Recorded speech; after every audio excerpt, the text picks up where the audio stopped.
From now on, you will give me your entire pension. You don't have long left anyway, said my daughter. I smiled and agreed. Betrayal seemed to have won. But I had another ending in mind. She and her husband came to the free dinner confident. But when they opened the door, they started screaming in panic. Before we continue, please subscribe to the channel and let us know where you are listening in the comments. I placed the roast on the table and stepped back to survey my work. 5 plates, 5 sets of silverware, 5 glasses filled with ice water, sweating in the Phoenix heat. The 6th chair, Margaret's chair, sat empty at the head of the table, as it had for 2 years now. I'd stopped setting a place for her after the first month. Ella never mentioned it. The kitchen clock read 4:47. They'd arrive at 5, like always.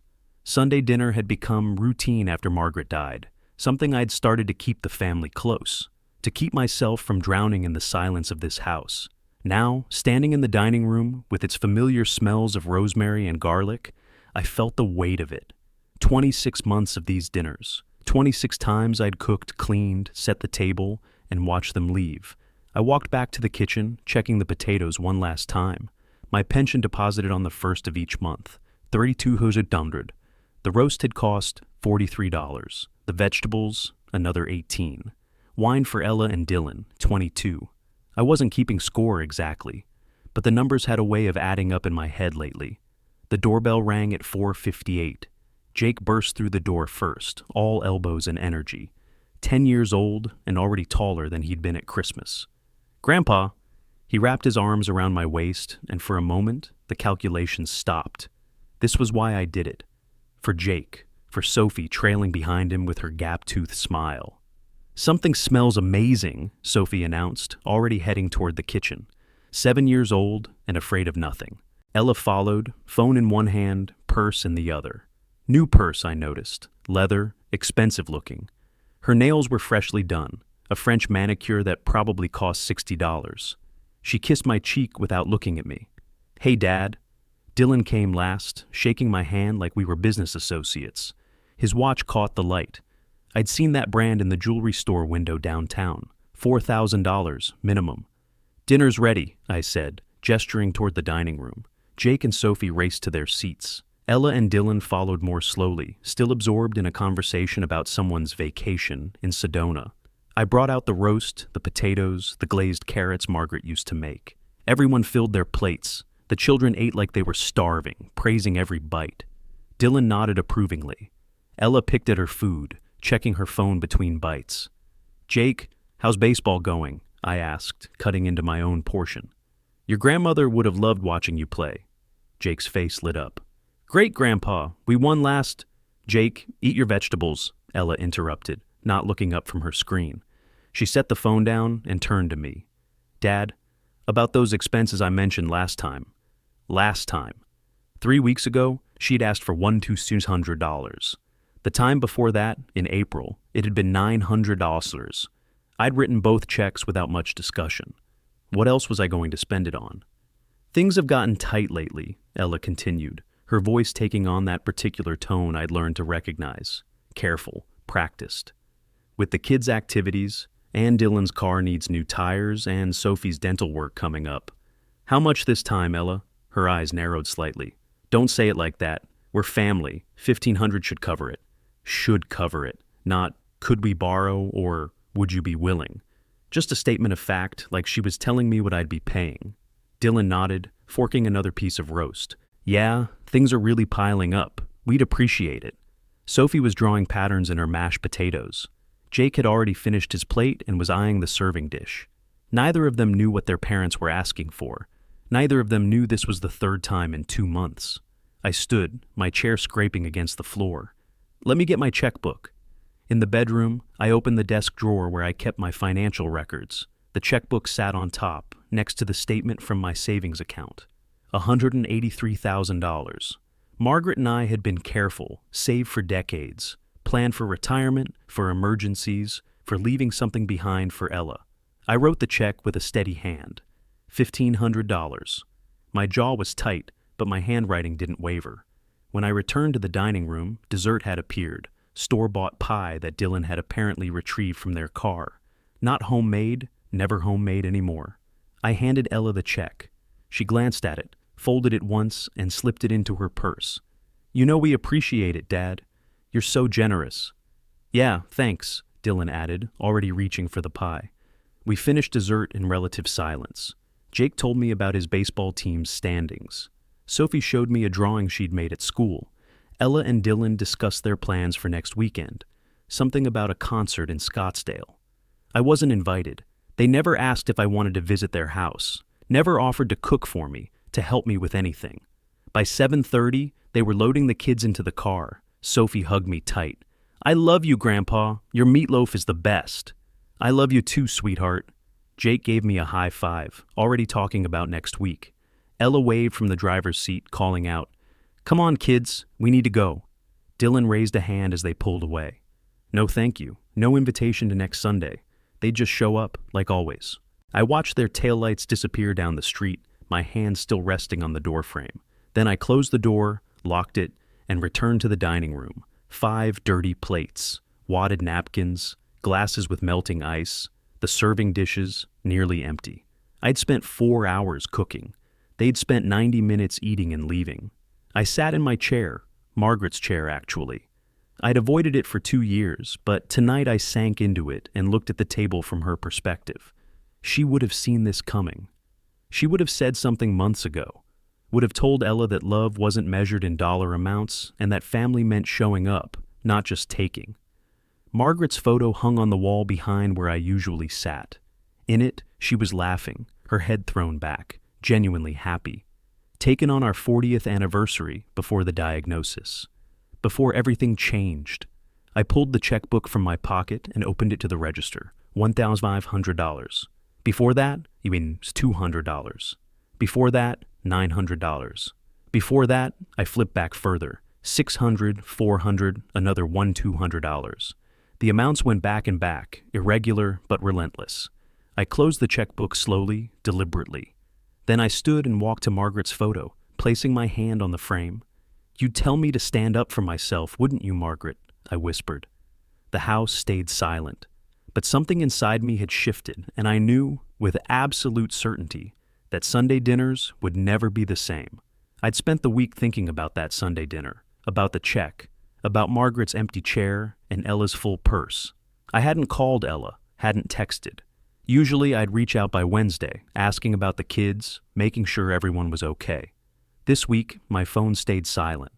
Thursday afternoon, I was sorting through old financial statements in my office when I heard a car door slam outside. Through the window, I saw Ella's SUV in my driveway, alone, no car seats visible, no children's backpacks. Just Ella, walking toward my front door with the determined stride of someone on a mission. The doorbell rang. I set down the papers and walked to the door, taking my time. When I opened it, she was already checking her phone. "Ella, I wasn't expecting you. I know, we need to talk." She stepped inside without waiting for an invitation, heading straight for the living room. She sat on the couch, perched on the edge like she was at a business meeting. I followed, settling into Margaret's old recliner across from her. "Is everything all right? The kids?" "The kids are fine. They're at Dylan's mother's house." She set her purse beside her, folding her hands in her lap. "Dad, we need to have a serious conversation about your financial support." Financial support. The phrase hung in the air between us, clinical and cold. "Ella, I just gave you $1,500. That's exactly what I mean." She leaned forward slightly. "These piecemeal amounts don't work anymore. We need consistency, predictability." I sat back in the chair, studying my daughter's face. She looked so much like Margaret around the eyes, but the expression was nothing like her mother's. This was calculation, not warmth. "What are you asking for, Ella?" "I'm not asking, Dad. I'm telling you what needs to happen." She paused, and I could see her choosing her words carefully. "I've thought about this carefully. You should give us your entire pension each month, all of it." For a moment, I thought I'd misheard. "My entire pension? That's $3,200. I know how much it is. What would I live on?" She tilted her head, as if I'd asked something foolish. "You have savings. You can use those. And honestly, Dad," she paused again, and this time her eyes were steady on mine. "You don't have that much time left anyway." The words landed like physical blows. I felt my hands grip the armrests of the chair, felt my breath catch in my chest. This was my daughter. The girl I'd raised, taught to ride a bike, walked down the aisle at her wedding. The woman sitting across from me was someone else entirely. Ella, that's everything I have. My voice came out quieter than I intended. I need to eat, pay bills, maintain the house. We're your family. We should come first. You are my family, but I need to survive too. She stood abruptly, pacing to the window and back. That's dramatic, Dad. You're not going to starve. You have almost 200,000 in savings. You can live off that for years. Almost 200,000. I'd never told her the exact amount. She'd been checking, researching, planning this. Those savings are for emergencies, for what? She spun to face me. For when you're 90, you're 67 years old. Mom died at 65. Your father died at 71. Be realistic. Be realistic. About my own death. About funding my daughter's lifestyle while I depleted everything Margaret and I had built. I can't do this, Ella. Her expression hardened. She walked back to the couch, picked up her purse, and stood there holding it like a shield. Then I guess you need to make a choice. Either you help your family or you don't see your family. The room seemed to contract around us. What does that mean? It means if you don't agree, you won't see Jake and Sophie again. Ever. Your choice, Dad. I stared at her. This wasn't anger talking, wasn't a moment of frustration. This was planned. She'd come here alone, midweek, to deliver an ultimatum. She'd used words like consistency and predictability. She'd researched my savings. And now she was threatening to take away the only family I had left. You'd do that? I asked quietly. You'd keep your children from their grandfather because of money? I'd do what's necessary to take care of my family. You taught me that, remember? Family first. Family first. I'd said those words 1,000 times when she was growing up. After her mother died, I'd said them every Sunday as I prepared dinner. And now she was using them as a weapon. I looked at Ella, really looked at her. The daughter I thought I knew had been replaced by this stranger with her manicured nails and designer purse and casual cruelty. Maybe she'd always been this person. Maybe I'd just been too blind to see it. Or maybe grief had transformed us both into something unrecognizable. A long, silent stretch between us. She stood there waiting, confident in her leverage. She'd always won before. She expected to win now. And then something shifted inside me. The hurt crystallized into something harder, colder. I felt my face change, felt the muscles around my mouth move into an expression I didn't quite recognize. A smile, but wrong somehow. All right, Ella, I said. I agree, she blinked. You agree? Just like that? You're right. Family should come first. I stood, matching her height. I'll give you the pension. Her suspicion was obvious, but greed won out. Starting next month, first Monday of July, you'll get the full deposit. And I won't make trouble. I won't argue. You want the money, you'll have it. My smile didn't waver. She studied me for another moment, then nodded. Good. That's good, Dad. You're doing the right thing. I know. She moved toward the door, and I followed. She paused on the threshold, looking back at me. Thank you. We really need this right now. I'm sure you do. Something in my tone made her hesitate, but the promise of $3,200 a month was too appealing to question. She walked to her car, got in, and drove away without looking back. I closed the door. Locked it. The smile faded from my face, replaced by an expression I recognized better. Determination. Focus. The face I used to wear in my working years, when I was solving problems, planning strategies. I walked to the dining room table and sat down. From the drawer underneath, I pulled out a fresh notebook and a pen. Margaret had kept notebooks for everything. Grocery lists, garden plans, vacation itineraries. Organized thinking, she'd called it. I opened to the first page and wrote 3 words at the top. House, pension, lawyer. If Ella wanted to play games with family, I'd show her what a real game looked like. She thought I was weak, thought I'd roll over. She'd threatened my grandchildren, calculated my death timeline, and attempted to steal everything I'd worked for. But she'd made a critical mistake. She'd given me 1 month, 4 weeks to prepare, 4 weeks to build a plan that would teach her exactly what family first actually meant. I started writing. Names, phone numbers, legal terms I'd need to research, assets to protect, strategies to consider.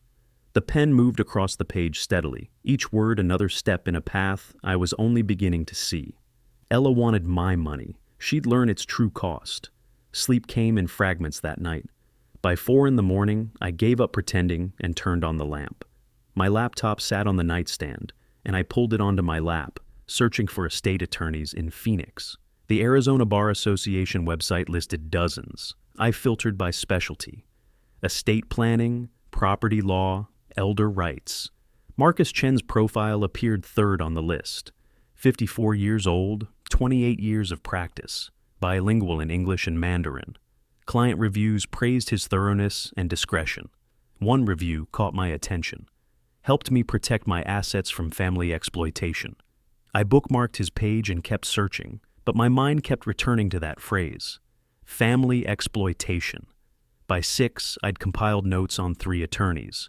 By 7, I was showering and dressing in my gray suit, the one I used to wear to work before retirement. By 8, I'd left a voicemail at Chen & Associates requesting an urgent consultation. At 8:47, his receptionist called back with a 9:30 opening. I arrived at the downtown office building 20 minutes early, parking in the structure across the street. The morning heat was already building, Phoenix's signature intensity radiating off the concrete.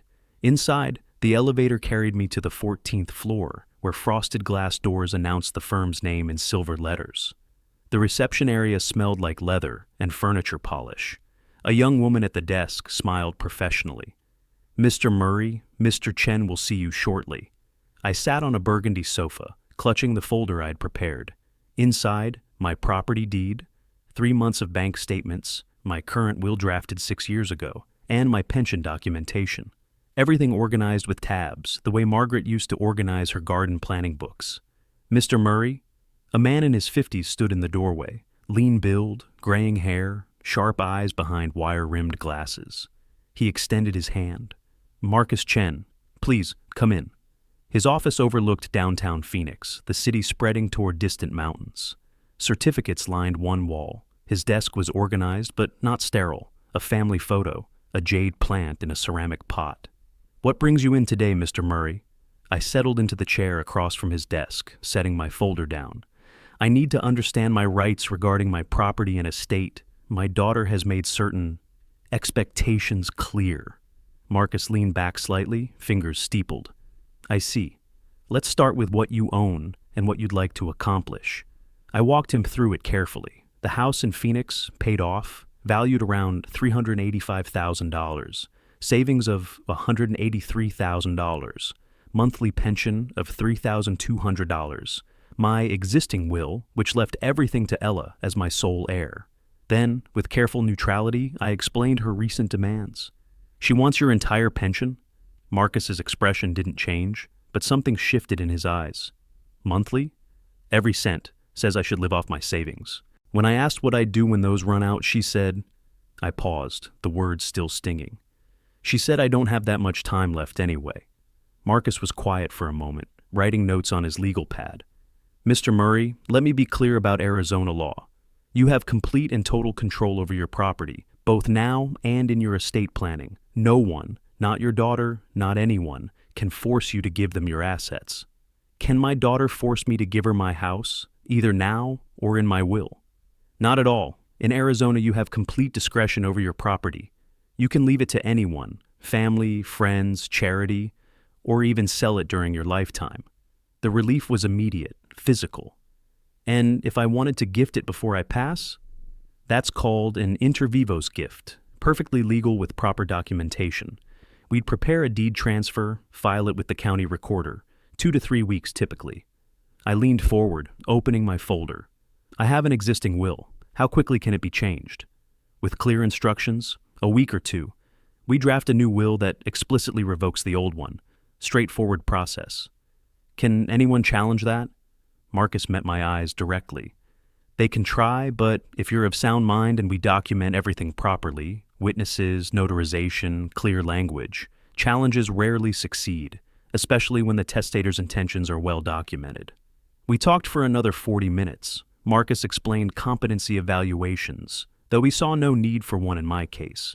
He discussed revocable versus irrevocable trusts, the difference between gifting and selling, the timeline for recording property transfers. With each explanation, I felt something solidify inside me. Not anger, but clarity. How fast can all of this be done? The gifting, the new will? Depends on complexity. Basic will revision, a few days for drafting and execution. Property transfer, 2 to 3 weeks with recording times. He studied me over his glasses. Why? Are you in a hurry? Let's just say I'd like my affairs in order sooner rather than later. Marcus nodded slowly. I can begin preliminary paperwork today if you'd like. We'll need a few pieces of information, but with what you've brought, we're most of the way there. Yes, start the process. He quoted his retainer, $12,500 for full estate revision and property transfer documentation. I wrote the check without hesitation. This was worth every penny. Whatever you decide, Marcus said as I stood to leave, handing me his card and an appointment reminder for the following week. Make sure it reflects your true wishes. Don't let anyone pressure you. I'm past the point of being pressured, Mr. Chen. I shook his hand firmly. I'm simply taking control of what's mine. The drive home felt different. Traffic moved the same way. Phoenix's sprawl stretched identically in all directions. But I was changed. Armed, I had language now. Inter vivos gifts, testamentary capacity, irrevocable transfers. I had a plan taking shape, moving from abstract revenge to concrete action. Back home, I spread everything across the dining table. Bank statements in one pile, property documents in another, insurance papers in a third. I made lists, accounts to verify, values to confirm, documents to locate. My pension statement showed the July deposit would arrive on the 1st. Ella would get it, as promised, but it would be the beginning of her education, not the end of mine. The phone rang at 6:30, Ella's name on the screen. I let it ring twice before answering, using those seconds to adjust my voice.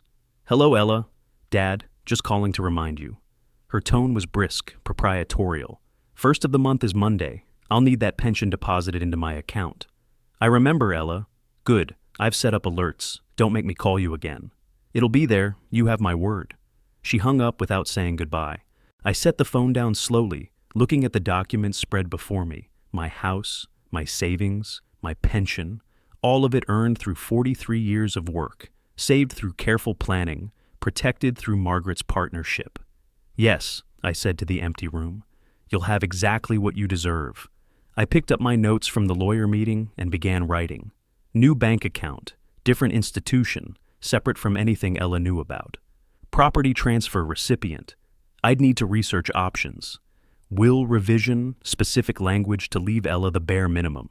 The pieces were coming together, and for the first time since Margaret died, I felt like myself again. Not the grieving widower, not the compliant father, just Alonzo Murray taking care of business.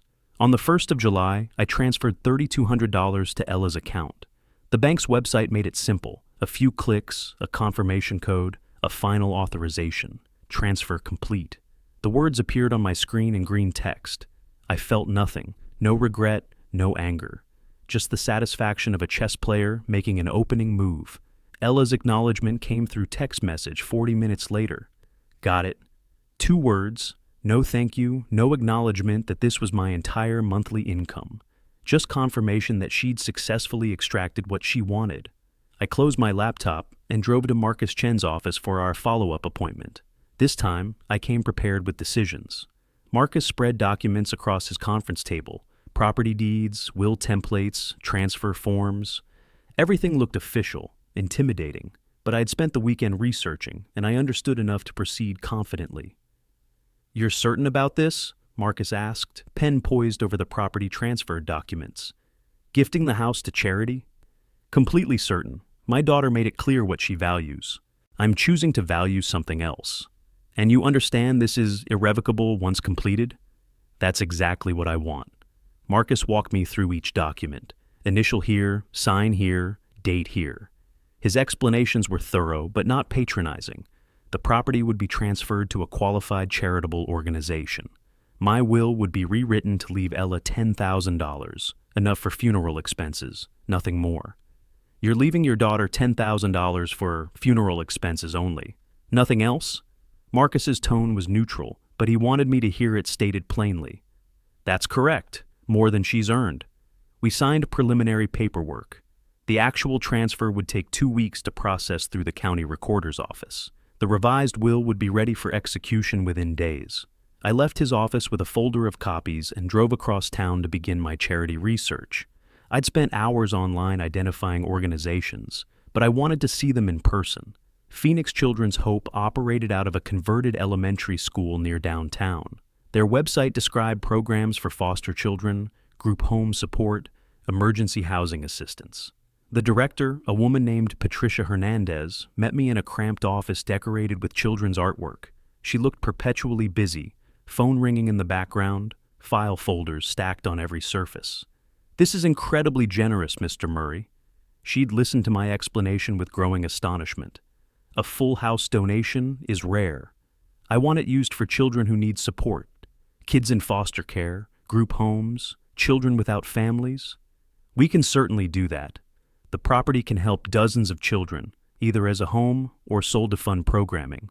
I leaned forward. "One request. I'd like a room in your center named for my wife, Margaret Murray. She passed 2 years ago. She loved children." Patricia's eyes softened.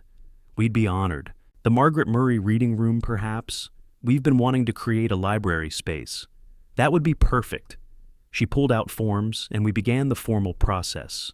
Her gratitude was genuine, unhurried. She asked about Margaret, about my reasons for choosing their organization. I found myself talking about the grandchildren I might never see again, about wanting to help children who actually needed it. Patricia listened like it mattered. The contrast with Ella was stark. Here was someone receiving a house, an entire house, treating it with reverence and appreciation. Ella had received thousands of dollars over the years and acted like I owed her more. From the charity office, I drove to a bank branch I'd never used before, one across town, nowhere near my usual locations.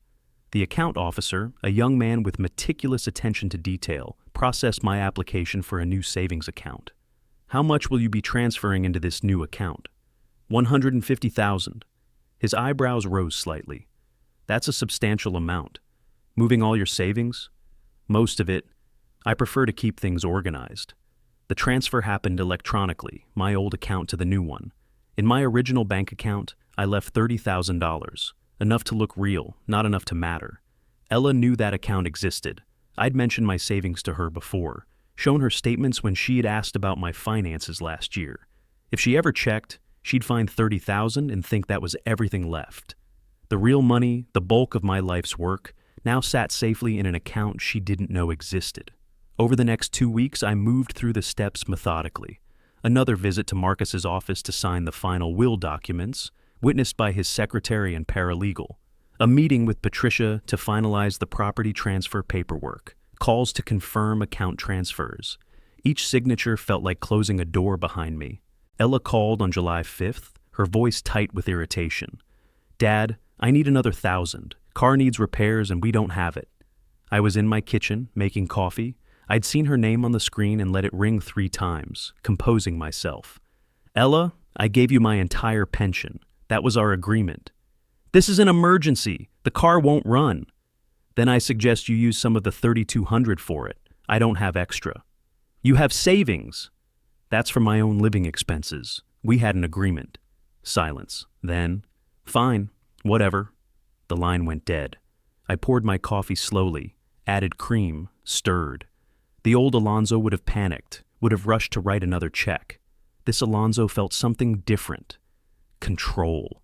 She called again on July 12th. The AC had broken at her house. She needed $1,500. This time her voice carried an edge, expectation mixed with annoyance. "I already transferred this month's pension," I said, standing at my living room window, watching a neighbor trim his hedges. "I know that. This is on top of it. Then you'll have to handle it yourselves. I'm living on savings now, remember? That was your plan." A sharp intake of breath. "Fine. Whatever." Again, the abrupt disconnection. I added both calls to my notebook. Date, time, amount requested, her response when refused, documentation, evidence. Not for court. I didn't expect legal battles. But for my own record, my own clarity about who she'd become. By mid-July, the pieces had aligned. Property transfer paperwork filed with the county recorder's office, processing through the system. New will executed, Old will explicitly revoked. Savings redistributed, hidden. Ella's pension received and spent, her additional requests denied. My phone stayed quiet for 3 days. No calls from Ella, no texts. The silence felt ominous, like the pause before thunder. I sat at the dining table on July 15th, reviewing my checklist. Every item marked complete or in progress. The paperwork was filed, the accounts were separated. Everything was in motion, rolling forward with bureaucratic inevitability. I wondered how long it would take Ella to realize something had changed. The car door slammed hard enough to rattle my front windows. I looked up from the documents spread across my dining table and saw Ella's SUV jerk to a stop in my driveway, parked at an angle like she'd been in too much of a hurry to straighten it. She emerged already moving fast, her face set in rigid lines. Dylan climbed out from the passenger side, slower, shoulders hunched. This wasn't a social visit. I walked to the door and opened it before she could ring the bell. She pushed past me without greeting, Dylan trailing behind with an apologetic glance that I didn't acknowledge. "We need to talk, now." Ella's voice carried an edge I'd heard before, the tone she used when Jake refused to clean his room, when Sophie talked back. Command disguised as conversation. "What's wrong? What's wrong?" She spun to face me in my living room. "You're what's wrong? Suddenly you think you can say no to your own family?" Dylan shifted uncomfortably near the doorway. "Ella, maybe we should—" "Stay out of this, Dylan." She didn't even look at him. I closed the front door slowly, deliberately. "I'm listening. We need $5,000. Not asking, stating. The kids deserve a vacation, and we're taking them to California, 2 weeks at the beach. I don't have $5,000. Her laugh was sharp, humorless. "Don't lie to me. You always have money hidden somewhere. You're just being stubborn because I wouldn't beg. I gave you my pension. That was the agreement." "The agreement?" Her voice rose. "The agreement was that you'd support your family, not make us grovel for every dollar." I kept my tone even, factual. "You asked for my entire pension. I gave it to you. You asked for more. I explained I'm living on limited savings now. Then I guess we're done here." She cut me off, moving closer, her finger pointed at my chest. "You won't see your grandchildren again, ever. Not birthdays, not holidays, nothing. You understand? You'd really do that? Use Jake and Sophie as leverage?" "I'm not using anyone." Her voice carried righteous indignation. "I'm protecting my children from a selfish grandfather who won't help his own family when they need it." "I see." Something in my tone must have registered. She studied my face for a moment, then made her decision. "You think I'm stupid? I know you have money somewhere." She moved to my desk, yanking open drawers. Papers scattered. My address book fell to the floor. Dylan made a small sound of protest, but didn't move from his position near the door. "Ella, stop." "No." She moved to the sideboard, opening cabinets, pushing aside my mail. "You're going to help us whether you want to or not." I stood watching. Let her search. Let her reveal exactly who she'd become. She opened the desk drawer where I kept my financial files, the drawer I'd carefully prepared. Her hand emerged holding a bank statement, the one showing $30,000 in my original account. Her face transformed, triumph replacing anger. "Ha! What's this?" She waved the paper at me. $30,000! You lied. You said you didn't have money." I kept my voice quiet. "That's for my living expenses, food, utilities, property tax." She wasn't listening. She'd already pulled out my checkbook from the same drawer. Without asking, without hesitation, she walked to my dining table, my table, and sat down. Dylan finally spoke. "Come on, Ella, we should go." "We're not going anywhere." She clicked a pen and began writing. Her handwriting was steady, practiced. $5,000 made out to herself.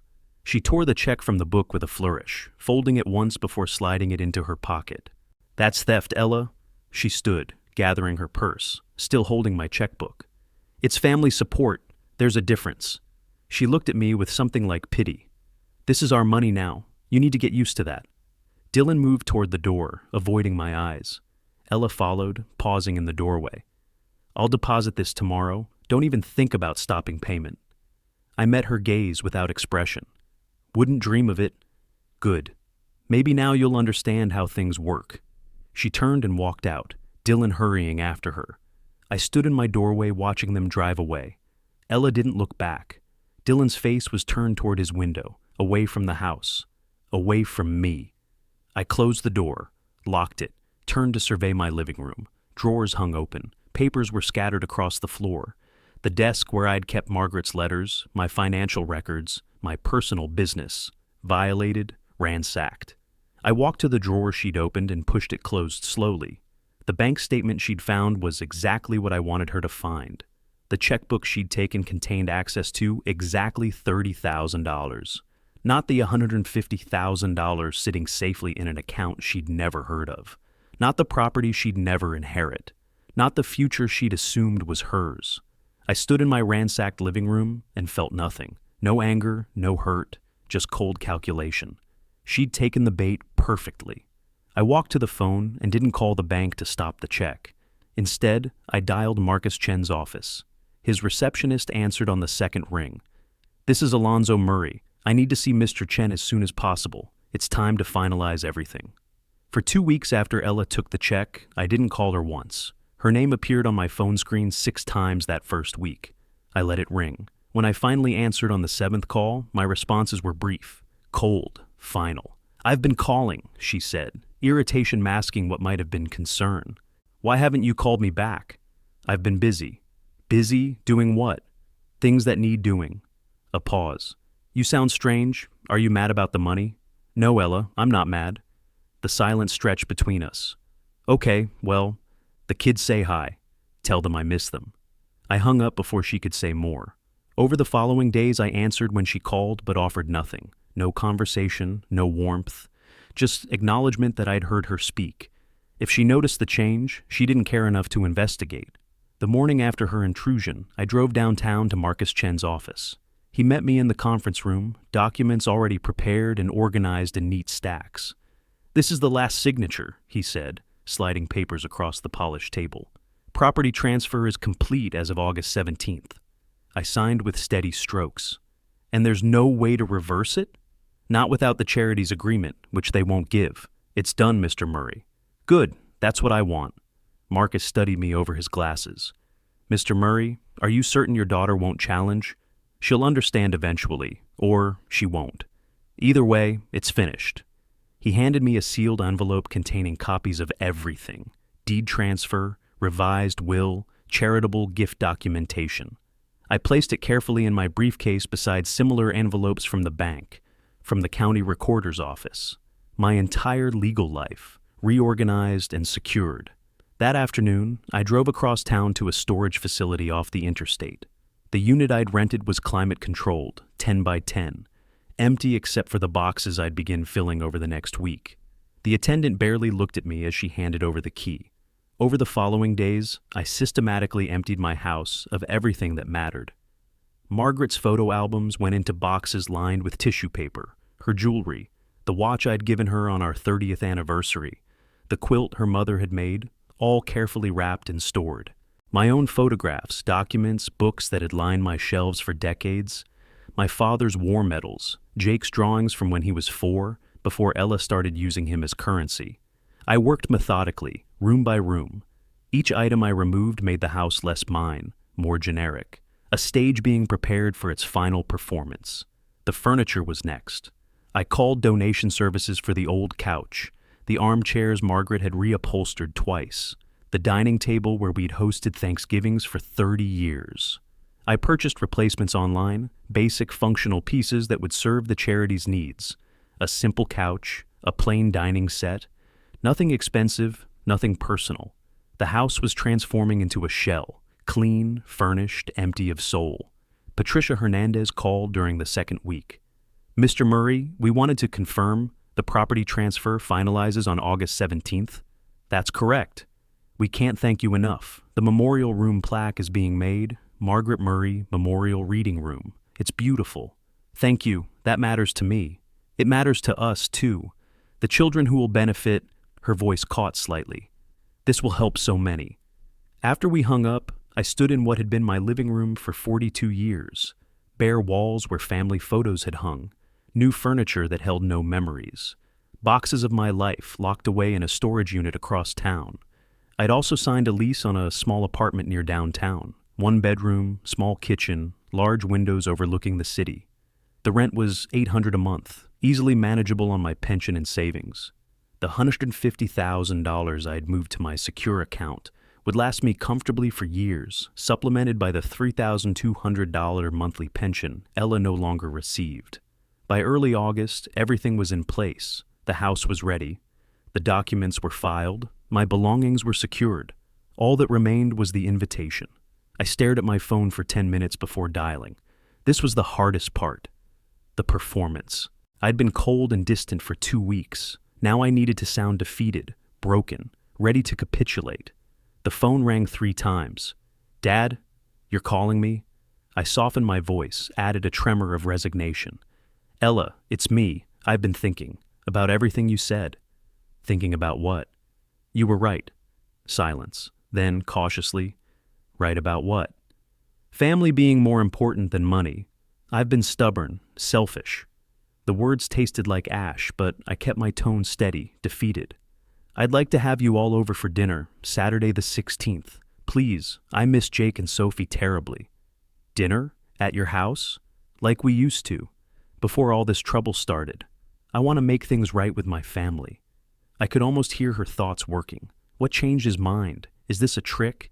But the possibility of victory, of final capitulation, was too tempting. "What changed your mind?" "I'm 67 years old, Ella. I can't lose my family over money. You were right about that. I don't have much time left, and I don't want to spend it alone." Each word was calculated, designed to feed her assumptions about weak, lonely old men who couldn't survive without their families. "Well, okay, Saturday the 16th, 6 o'clock, I'll make that meatloaf Sophie loves. Maybe we can talk, really talk, work things out properly." Her satisfaction was audible. "Fine, we'll be there." "Thank you, sweetheart. It means everything to me." "We'll see you Saturday, Dad." I set the phone down and looked at the calendar hanging in my kitchen. One of the few items I hadn't removed, would remove after this call. August 16th was circled in red marker. 11 days away. I walked through the house one final time that evening. The new couch sat where our old sectional had been. The new dining table occupied the space where Margaret and I had shared thousands of meals. The walls held generic landscape prints I'd bought at a discount store. Nothing remained that could identify this as my home except the structure itself, and even that would soon belong to someone else. In my bedroom, the only room I'd left partially intact since I'd need to sleep here until the 17th, I opened my briefcase and reviewed the timeline one more time. August 16th, dinner at 6. Ella would arrive expecting an apology, a surrender. August 17th, property transfer finalizes. The house becomes the charity's property before noon. Everything aligned perfectly. 2 weeks of silence had convinced her I was defeated. The dinner invitation confirmed it.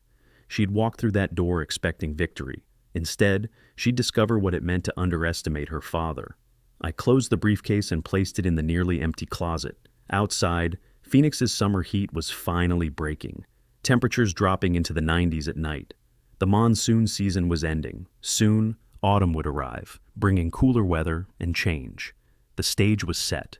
In 11 days, Ella would open that front door expecting a meal and an apology. She'd get neither. I woke before dawn on the 16th, though I'd set no alarm. The sky outside my bedroom window was still dark, showing only the faintest hint of purple along the eastern horizon. Today. After weeks of planning, months of pain, 2 years of slowly losing myself, today, everything would resolve. I made coffee in the pre-dawn darkness and sat at the kitchen table with my documents. Property transfer deed, signed and notarized. New will, officially filed with the county. Bank statements showing the separation of funds. The charitable gift agreement with its attached letter confirming the Margaret Murray Memorial Reading Room. I touched each paper, verifying what I already knew. Everything was in order. Everything was final. By 8 o'clock, sunlight was flooding through the windows of what would soon be someone else's house. I walked through each room slowly, methodically. The new couch in the living room, functional, beige, purchased specifically to remain. The dining table, simple wood, nothing like the one Margaret and I had shared. The walls, bare except for generic landscape prints. My home had become a stage, carefully prepared for its final performance. In the kitchen, I checked dinner ingredients. meatloaf components in the refrigerator, Sophie's favorite dessert ready to bake, everything necessary for a family dinner, though this family gathering would be unlike any we'd had before. The doorbell rang at 10 o'clock sharp. I opened the door to find two people on my porch, both carrying leather folders and warm smiles. The woman stepped forward first, extending her hand. "Mr. Murray, I'm Sarah Miller, and this is Thomas Wright. We're from Phoenix Children's Hope." "Good morning." I shook both their hands. "Thank you for coming. Please, come in. Can I offer you coffee?" "That would be lovely," Thomas said. I led them to the dining room, where I'd prepared coffee in cups. They settled into chairs with practiced ease, professionals accustomed to these kinds of meetings. Sarah opened her folder, revealing neat stacks of documents. "The house is in excellent condition," she said, looking around. "Have you lived here long?" 30 years. My wife and I bought it together." Thomas nodded respectfully. "It's generous of you to donate such a meaningful property. Margaret would have wanted it used for children. This feels right." We spent the next hour walking through every room. Sarah took notes on her tablet while Thomas examined structural details, asked questions about recent updates, photographed each space for their records. They admired the new furniture, and I explained it was purchased specifically to stay with the house. "That's very thoughtful," Sarah said. "Everything will help the children we serve. That's all that matters now." Back at the dining table, Sarah spread the final documents between us. "This is the last signature," she explained, pointing to a line at the bottom of the property transfer deed. "Once you sign, the transfer is complete, effective tomorrow at 12:01 a.m. "I understand. I have occupancy rights until then." "Correct." She handed me a pen. "Are you ready?" I signed my name with steady strokes. Alonzo Murray, for the last time, claiming ownership, for the first time, releasing it. Thomas countersigned as witness. Sarah notarized. The pen clicks and paper rustling seemed loud in the quiet house. "Perfect timing," I said, setting the pen down with finality. Sarah pulled a cream-colored envelope from her folder. As promised, the confirmation for the Margaret Murray Memorial Reading Room. The plaque is being installed next week. She handed me the envelope along with a photograph showing the bronze plaque with Margaret's name engraved in elegant script. I held the photo carefully, feeling the first genuine emotion of the morning. Not anger, not satisfaction about Ella. Just this. Margaret's name preserved, her love for children honored. My throat tightened briefly. "Thank you," I said quietly. "This means more than you know." Sarah's eyes softened. "She must have been special." "She was. She would have loved this." Thomas cleared his throat gently.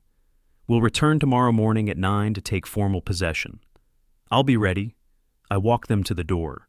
"Or, rather, I won't be here. I'm moving to an apartment." "Thank you again, Mr. Murray." Sarah shook my hand warmly. "You're changing children's lives." "I hope so." I watched their car pull away, then closed the door and leaned against it for a moment. The house felt different now, lighter somehow, despite still holding all its furniture. It wasn't mine anymore. Tomorrow it would officially belong to Phoenix Children's Hope, but in my heart, the transfer had just completed with that final signature. The afternoon moved slowly. I prepared the meatloaf, seasoning it the way Margaret had taught me, set the table for 6, put fresh flowers in a vase, a small touch that made the staging feel more authentic. Then I took the framed property transfer deed and hung it on the living room wall, exactly where our wedding photo had hung for 3 decades. Beside it, I placed the framed photograph of Margaret's memorial plaque. The irony was deliberate. Ella would walk in expecting dinner and apologies. She'd find proof of her inheritance disappearing instead. At 5:30, I checked my reflection in the bathroom mirror. Gray hair, lines around my eyes, the face of a man approaching 70. But my expression was calm, determined, ready. I returned to the living room and looked at my preparation one final time. The documents hung prominently on the wall, impossible to miss. The new furniture sat arranged just so. The dinner table was set with care, everything perfect. I heard their car pull into the driveway right on time. I went to the door, composed my expression into a welcoming smile, and opened it wide. They arrived exactly at 6, Jake and Sophie racing up the walkway ahead of their parents. Sophie's laugh reached me before she did, bright and unrestrained. "Grandpa, we missed you!" She launched herself at me, arms wrapping around my waist. I hugged her back, genuine warmth flooding through me. I missed you too, sweetheart. You've grown. Jake was right behind her. I hit 2 home runs last week. 2! I ruffled his hair. Your grandmother would be so proud.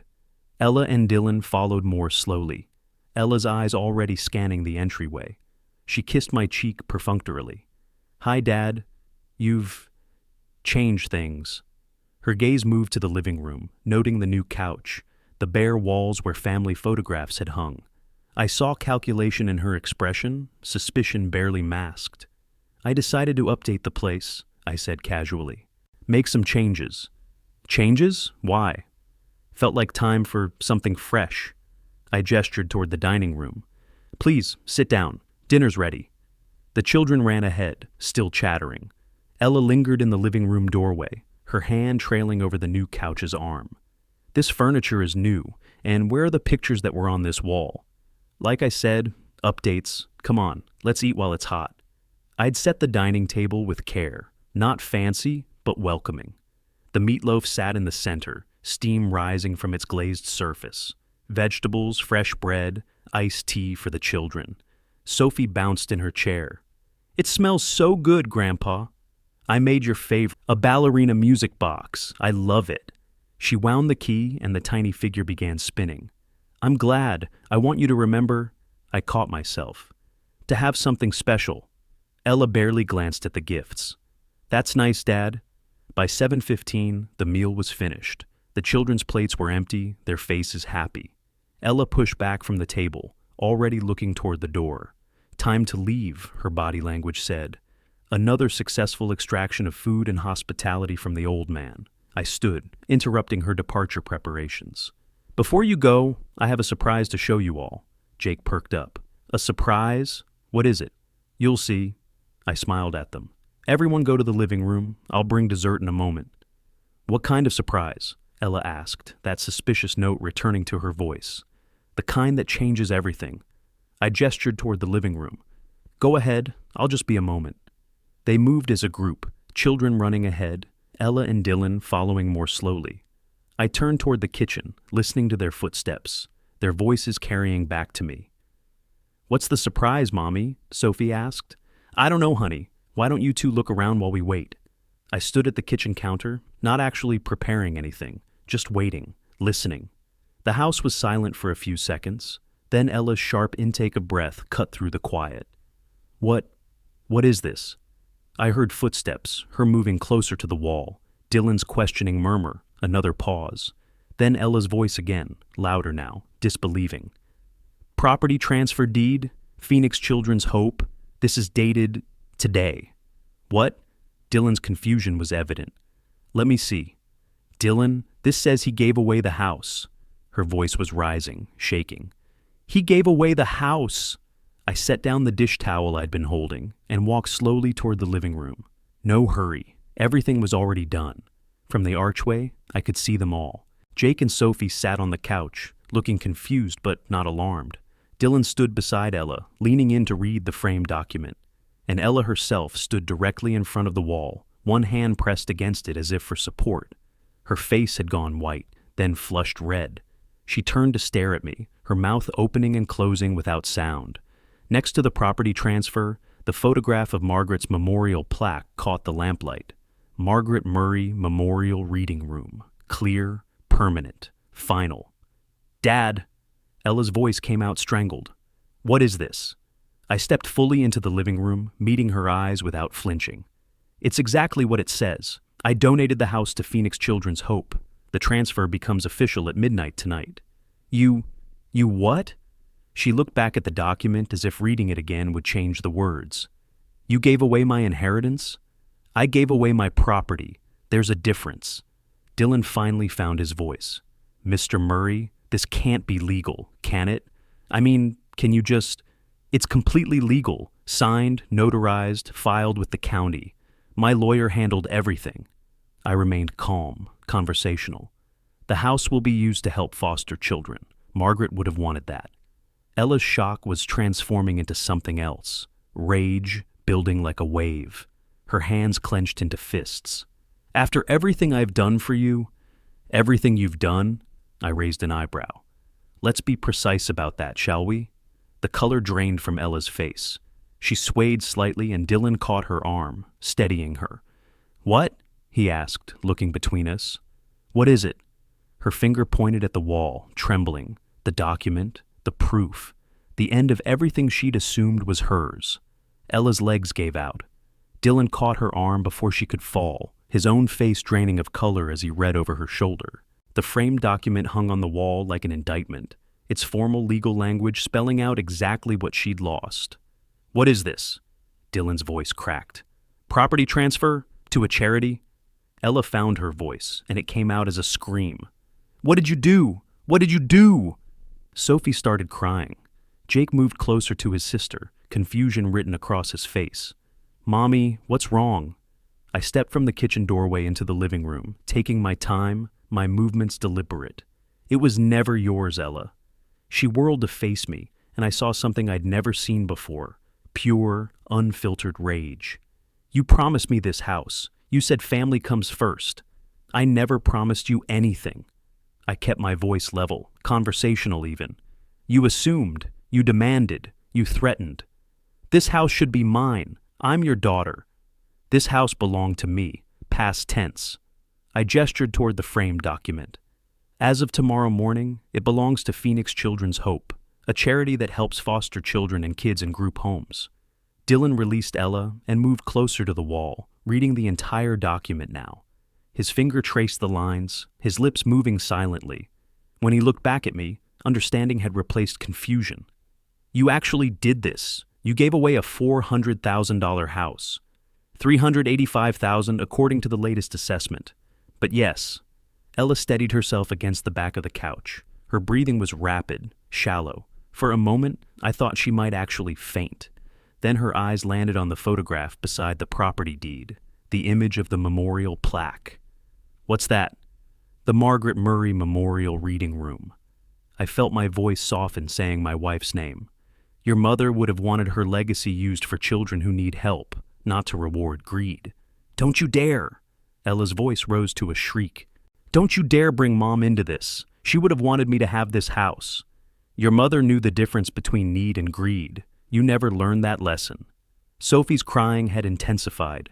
Jake put his arm around her, but his own eyes were filling with tears. "I don't understand," he said. "What's happening?" Ella ignored them, her mind already pivoting, searching for another angle. I watched the calculation cross her face, saw the moment she thought she'd found her escape. "Fine." She straightened, color returning to her cheeks. "Fine. Keep your house. Give it to whoever you want. We'll inherit everything when you die anyway. The bank accounts, the pension death benefit, everything else." I'd been waiting for this. I walked to the side table where I'd placed my remaining documents earlier and picked up a manila folder. "About that." Dylan's eyes narrowed. "What's that?" "My new will, executed 1 month ago through Marcus Chen at Chen & Associates. The old will, the one leaving everything to you, Ella, is void." I handed her the document. She snatched it from me, her hands trembling as she read. Dylan crowded beside her, both of them scanning the pages. $10,000? Ella's voice was barely a whisper. "That's all?" "For funeral expenses, if you choose to arrange my funeral. That's optional on your part, of course. You're leaving your only daughter $10,000? That's more than you've earned." Dylan pulled himself up, trying to project authority he didn't possess. "This is insane. We'll challenge this in court. Undue influence, diminished capacity, no judge would allow this." "You can try." I pulled another document from the folder. "This is a legal opinion from Chen & Associates, along with a competency evaluation I had done 3 weeks ago. I'm of completely sound mind. Everything I've done follows Arizona law to the letter. Signed, notarized, witnessed, filed. You have no case."